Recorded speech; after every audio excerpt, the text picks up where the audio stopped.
Chandru Lamani case ಮೇಲ್ನೋಟಕ್ಕೆ ಷಡ್ಯಂತ್ರ ಅಂತ ಗೊತ್ತಾಗಿದೆ. ಕಾಂಗ್ರೆಸ್ನವರ ನಾಟಕ ಬಟಾಬೈಲಾಗಿದೆ ಅಂದಿದ್ದಾರೆ ಬೊಮ್ಮಾಯಿ. ಒತ್ತಾಯಪೂರ್ವಕವಾಗಿ ದುಡ್ಡು ಕೊಡುವ ಯತ್ನ ನಡೆದಿದೆ. ಕೆಲ ಆಡಿಯೋ ಹರಿದಾಡ್ತಾ ಇದೆ. ಚಂದ್ರು ಲಮಾಣಿ ಬಳಿ ಹಣ ಸಿಕ್ಕಿಲ್ಲ. ಲೋಕಾಯುಕ್ತದವರು ಕೇಸ್ ಹಾಕಿದ್ದಾರೆ. ಸತ್ಯ ಹೊರಗೆ ಬನ್ನಿ. ರಾಜಕೀಯದ ಕರಿ ನೆರಳು ಚಂದ್ರು ಲಮಾಣಿಗೆ ಅಡ್ಡಿ ಬಂದಿದೆ ಅಂದಿದ್ದಾರೆ.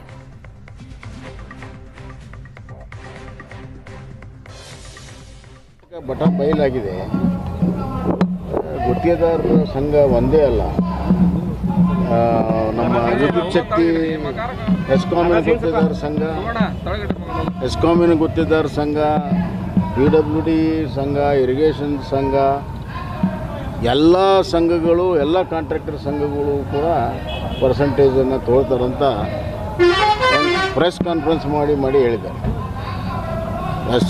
ಅದಕ್ಕೆ ಕಾಂಗ್ರೆಸ್ನವ್ರಿಗೆ ಪ್ರಶ್ನೆ ಮಾಡುವಂಥ ನೈತಿಕ ಹಕ್ಕೇ ಇಲ್ಲ. ಇನ್ನು ಚಂದ್ರು ಲಮಾಣಿದು ಅಲ್ಲಿನೂ ಕೂಡ ಗುತ್ತಿಗೆದಾರ ಸಂಘದ ಎಲ್ಲ ಸದಸ್ಯರು ಯಾವುದೇ ರೀತಿ ತೊಂದರೆ ಕೊಡದಂಗೆ ಅಭಿವೃದ್ಧಿ ಕೆಲಸವನ್ನು ಮಾಡ್ಕೊಂಡು ಹೊಂಟಿದ್ರು ಡಾಕ್ಟರು. ಇದೊಂದು ಷಡ್ಯಂತ್ರ. ಅವರಿಗೆ ಒತ್ತಾಯಪೂರ್ವಕವಾಗಿ ದುಡ್ಡು ಕೊಡುವಂಥ ಪ್ರಯತ್ನ ಹಲವಾರು ದಿವಸದಿಂದ ನಡೆದಿತ್ತು. ಮತ್ತು ಕೆಲವೆಲ್ಲ ಆಡಿಯೋ ಗಿಡಿಯೋ ಕೂಡ ಹರಿದಾಡಿದ್ದಾವೆ. ಈ ಎಲ್ಲ ಹಿನ್ನೆಲೆಯಲ್ಲಿ ಮತ್ತು ಹಣ ಅವ್ರ ಕಡೆ ಸಿಕ್ಕಿಲ್ಲ.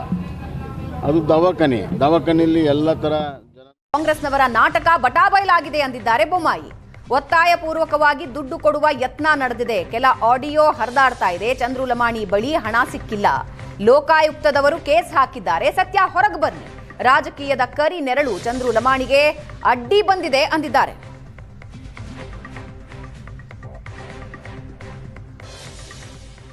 ಬಟಾಬೈಲಾಗಿದೆ. ಗುತ್ತಿಗೆದಾರರ ಸಂಘ ಒಂದೇ ಅಲ್ಲ,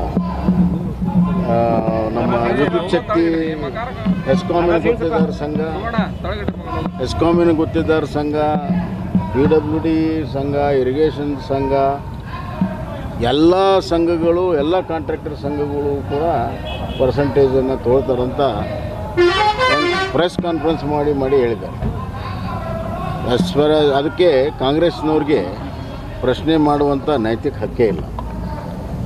ಇನ್ನು ಚಂದ್ರು ಲಮಾಣಿದು ಅಲ್ಲಿನೂ ಕೂಡ ಗುತ್ತಿಗೆದಾರ ಸಂಘದ ಎಲ್ಲ ಸದಸ್ಯರು ಯಾವುದೇ ರೀತಿ ತೊಂದರೆ ಕೊಡದಂಗೆ ಅಭಿವೃದ್ಧಿ ಕೆಲಸವನ್ನು ಮಾಡ್ಕೊಂಡು ಹೊಂಟಿದ್ರು ಡಾಕ್ಟರು.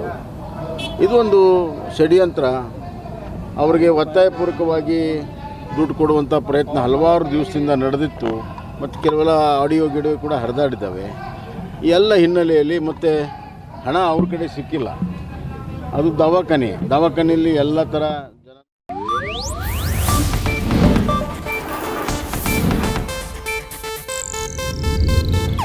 ಇದು ಏಷ್ಯಾನೆಟ್ ನ್ಯೂಸ್ ನೆಟ್ವರ್ಕ್ ಪ್ರಸ್ತುತಿ.